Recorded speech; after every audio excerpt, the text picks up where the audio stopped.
राज्यातील एसटी महामंडळ फायदेशीर असूनही सरकारने 14.95% भाडेवाढ केली आहे। या निर्णयामुळे सर्वसामान्य प्रवाशांवर आर्थिक ताण वाढल्याने जनतेत तीव्र असंतोष निर्माण झालाय। याच पार्श्वभूमीवर महाविकास आघाडीच्या वतीने ठाण्यात ठिय्या आंदोलन करत निषेध करण्यात आला। यावेळी महायुती सरकार विरोधात जोरदार घोषणाबाजी देखील करण्यात आली।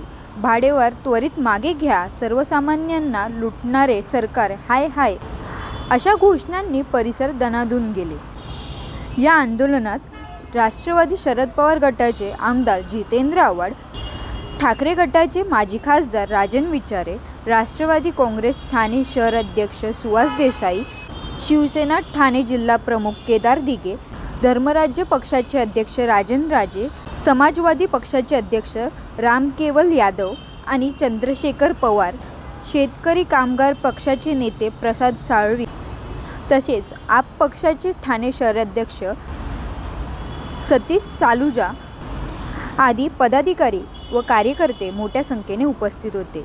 ठाणे शहर जिल्हा काँग्रेसचे अध्यक्ष ॲडव्होकेट विक्रांत चव्हाण यांच्या नेतृत्वाखाली या आंदोलनाचे आयोजन करण्यात आले होते। आंदोलनादरम्यान नेत्यांनी सरकारच्या धोरणावर टीका करत एसटी भाडेवाढ त्वरित मागे घेण्याची मागणी केली। त्यांनी इशारा दिला आहे की जर सरकारने हा निर्णय मागे घेतला नाही तर अधिक तीव्र आंदोलन छेडले जाईल। आंदोलन शांततेने पार पडले असले तरी या आंदोलनामुळे राज्य सरकारवरील दबाव वाढला आहे। आता सरकार यावर काय भूमिका घेते हे पाहणे महत्त्वाचे ठरणार आहे। त्यांना आम्ही निवेदन देणार आहोत। त्यांच्याशी आम्ही बोललेलो आहे, काल मी स्वतः बोललेलो आहे, आव्हाड साहेब पण बोललेले आहेत, राजन विचारे पण बोलले। ते म्हणाले की मी यायच्या आधी हा निर्णय झालेला आहे, कारण का मुख्यमंत्र्यांची सही असावी लागते, एवढं घाई गर्दीत होत नाही, त्याच्यासाठी अर्थ मंत्रालय वगैरे सगळ्याचं अप्रुव्हल लागतं।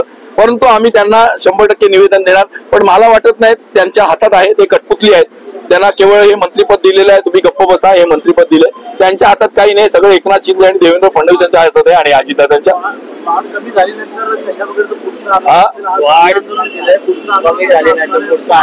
पुढचं आंदोलन आझाद मैदानावर, आमच्या नेत्यांनी आम्हाला दिशा द्यावी, आम्ही आझाद मैदानावर घेऊ। ठाणे महाविकास आघाडी आझाद मैदानावर पोहोचेल, दिल्लीपर्यंत पोहोचेल। एसटीची 15% भाडेवाढ केली आहे, ही सर्वसामान्यांच्या खिशाला न परवडणारी आहे। एकीकडे उत्पन्नाची साधनं कमी होत असताना गोरगरीब मात्र भरडले जात आहेत। एसटीचा वापर गावखेड्यामध्ये खूप प्रमाणात होत असतो। आपली एसटीची परिस्थिती काय आहे हे काल जेव्हा आपले मंत्री प्रताप सरनाईकजी हे कर्नाटकला जाऊन आले तेव्हा त्यांना कळलं की महाराष्ट्राची एसटी कुठल्या अवस्थेत आहे। आणि त्याच्यामुळे वाईट या गोष्टीचं वाटतं की प्रताप सरनाईक या मंत्र्यांनाच माहिती नव्हतं की भाडेवाढ झाली आहे। म्हणजे नोकरशहा किती मुजोर झाले आहेत, मंत्र्याच्या फाईलवर सिग्नेचर शिवाय जाहीर करतात की भाडेवाढ झाली आहे। उद्या विधानसभेत उत्तरं मंत्र्याला द्यायची आहेत। टीकेचा धनी हा मंत्री होतो आणि जर मंत्र्याला सांगणार नसतील ते षडयंत्र आहे। त्या मंत्र्यांनी हे ताबडतोब भाडेवाढ रद्द करावी, तो त्याचा अधिकार आहे। मी त्यांना विनंती करतो की तुम्हाला विश्वासात न घेता महाराष्ट्रावर अन्याय करणारी आणि तुम्हाला बदनाम करणारी भाडेवाढ झालेली आहे, आपण पुढे येऊन त्वरित रद्द करावी। तसेच हाच प्रश्नाला धरून परिवहन खात्यामध्ये एक नंबर प्लेटचं टेंडर निघालं आहे। त्या नंबर प्लेटच्या टेंडरमध्ये 1000% घोटाळा आहे, 1000%। बाहेरच्या राज्यांमध्ये जी नंबर प्लेट 200 रुपयाला मिळते ती इथे 800 रुपयाला देणार आहेत।